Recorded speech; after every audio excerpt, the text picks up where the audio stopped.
नमस्कार मित्रांनो, आज आपण पाहणार आहोत राष्ट्रीय विज्ञान दिनानिमित्त एकदम जबरदस्त भाषण मराठीमध्ये. चला तर मग सुरू करूया.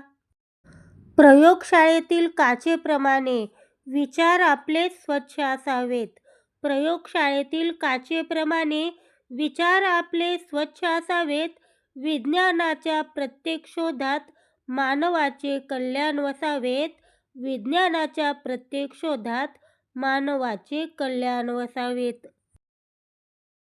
सन्माननीय व्यासपीठ, उपस्थित गुरुजन वर्ग आणि विज्ञानाच्या युगात श्वास घेणाऱ्या माझ्या सळसळत्या रक्ताच्या तरुण मित्रांनो, आज 28 फेब्रुवारी हा दिवस म्हणजे केवळ कॅलेंडरवरची एक तारीख नाही, तर भारतीय बुद्धिमत्तेने जगाला दिलेली एक मोठी चपराक आहे. आजच्या दिवशी थोर भारतीय शास्त्रज्ञ सर सी.व्ही. रामन यांनी रामन इफेक्टचा शोध लावून जगाला दाखवून दिले की भारतीयांची बुद्धी कोणत्याही पाश्चात्य देशापेक्षा कमी नाही. त्यांच्या याच महान कार्याला सलाम करण्यासाठी आपण आज राष्ट्रीय विज्ञान दिन साजरा करत आहोत. मित्रांनो, आज आपण सकाळी उठल्यापासून रात्री झोपेपर्यंत जे काही करतो त्या प्रत्येक गोष्टीत विज्ञान दडलेले आहे.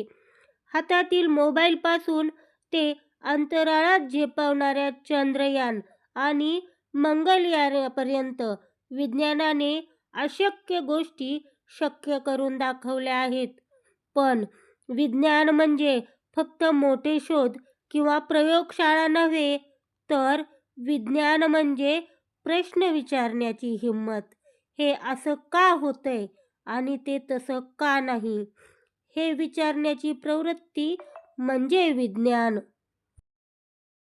Doctor APJ. अब्दुल कलाम म्हणायचे की विज्ञानामुळेच आपण स्वप्न पाहतो आणि ती पूर्ण करण्याची ताकद मिळवतो. आज आपल्या देशात अंधश्रद्धेच्या विळख्यातून बाहेर काढण्यासाठी विज्ञानाची नितांत गरज आहे. विज्ञानाने आपल्याला विचार करायला शिकवले, तर्क करायला शिकवले आणि सर्वात महत्त्वाचे म्हणजे सत्याचा शोध घ्यायला शिकवला. शेवटी जाता जाता इतकेच म्हणेन, विज्ञानाचा वापर विनाशासाठी न करता मानवाच्या कल्याणासाठी आणि प्रगतीसाठी करा.